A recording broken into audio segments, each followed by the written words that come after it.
and welcome to Wisdom Trek. This is Guthrie Chamberlain, and I'm your guide to wisdom. Thank you for joining us today for our 7-day-a-week, 7 Minutes of Wisdom podcast. This is day 33 of our trek, and in honor of Independence Day in the United States, the next 4 days we are going to consult one of our founding fathers, Benjamin Franklin, who was known for his wisdom and practical sage advice. Today we are recording our podcast from our studios at the Big House in Marietta, Ohio. It's been a fairly busy day, but not quite as hectic as the first part of the week, so I have been able to get through some of the project work that was not quite so crucial. Before we head back to North Carolina on Sunday, we do hope to start moving the furniture back into the renovated office, sand and varnish the floor in the eating area, and get the lawn mowed. It will be a challenge to accomplish it all, but we will certainly try. I have included an initial picture of our newly renovated office on the journal entry for day 33 on wisdom-trek.com. As we begin our trek today, we're walking along the trail and we find a buried box near our camp, and on opening it, we realize it contains a listing of 85 practical tips written by Benjamin Franklin. Let's take the next few days to see how they apply to our lives. Now, old Ben was one of my mom's favorite authors. She read many of his quotes to us growing up in hopes that the seeds of wisdom would be planted and grow in our lives. These nuggets of wisdom, when consumed regularly, like the book of Proverbs, will teach us to live disciplined and successful lives, to help us to do what is right, just, and fair. Now, it may take a few days for us to reflect on all 85 sayings, and I'll add some of my own thoughts along with Ben's so that we can apply them most effectively. Some of the sayings do contain words that are not used often today, but I think they are easily enough translated. So let's get started. Number 1, Ben tells us, God helps those who help themselves. Now, while this isn't actually in the Bible, as many have thought, it still contains biblical truth. God is not going to miraculously do for us what He has already given us the capability of doing. Sometimes miracles happen when we get up and take action. Number 2, sloth, like rust, consumes faster than labor wears, while the used key is always bright. Now, this saying means that we will remain bright, sharp, and useful by effectively working than we would otherwise by being lazy. Ties into Proverbs 6:6, which says, "Take a lesson from the ants, you lazybones, learn from their ways and become wise." Saying number 3, dost thou love life? Then do not squander time, for that is the stuff life is made of. Time is the great equalizing currency that all of us have the exact same amount each day. And Ephesians 5:16 puts it this way, make the most of every opportunity in these evil days. Saying number 4, the sleeping fox catches no poultry. And otherwise, you can't accomplish your goals if you don't take action. Proverbs 6:9 says, but you, lazybones, how long will you sleep? When will you wake up? Saying number 5, there will be sleeping enough in the grave. Now, I have to admit that I do like to work. My kids think that the old hymn, Work for the Night is Coming, was my theme song. Now, I have to admit that I may have repeated that phrase a time or two while they were growing up. But on a serious note, we do need to take advantage of the times in our lives where we can be productive. Or as it says in John 9:4, we must quickly carry out the task assigned us by the one who sent us. The night is coming, and then no one can work. Saying number 6, wasting time must be the greatest prodigality. Prodigality is excessive or extravagant spending. Money, if you waste it, you can always earn it back again. But time we can never get back once we waste it. Saying number 7, lost time is never found again. Now, we are starting to see a theme here in Ben's anecdotes. Unlike losing money or material possessions, once time is lost, it is gone forever. Saying number 8, time enough always proves little enough. You always have enough time to do the task right the first time. Otherwise, how do you ever think you'll have time to redo the task? Saying number 9, sloth makes all things difficult, but industry all easy. Or that is to say, now if you just get about the task at hand and work at it, then the task will become much easier. And saying number 10, he that rises late must trot all day, and shall scarce ever take his business at night. Now, if you want to complete the needed work or task for the day, don't put it off, get right to it. Otherwise, you'll be playing catch-up all day long. Saying number 11, lazy travels so slowly that poverty soon overtakes him.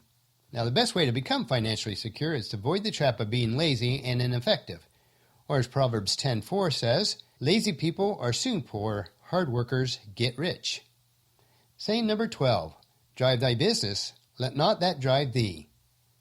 Or as to say, in all aspects of life, whether it is in business or personally, we need to proactively plan and manage each part, or it will manage us. You can either control yourself or someone else will. Saying number 13, Early to bed and early to rise makes a man healthy, wealthy, and wise. Now this is probably one of Ben's most famous quotes, but do you heed it? Yes, many of us are able to rise early and tackle the monsters each day, but few of us get the proper sleep and we end up sick, poor, and ignorant. The choice is really ours. Number 14, industry need not wish.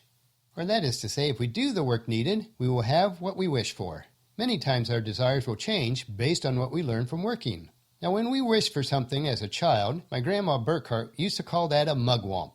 Loosely translated, it meant wish in one hand and spit in the other, and see which one fills up first. In other words, if you desire something, just don't stand there, get going, and make it happen. Saying number 15, he that lives upon hope will die fasting.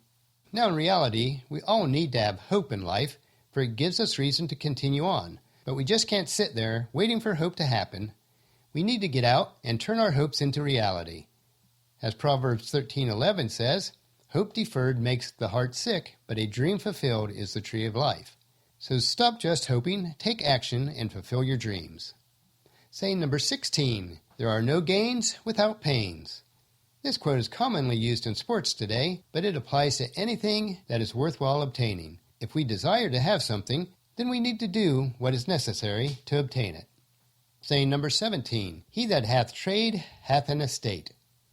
In other words, if you are willing to work and are shrewd financially, then you'll be able to have a place that you can call your own.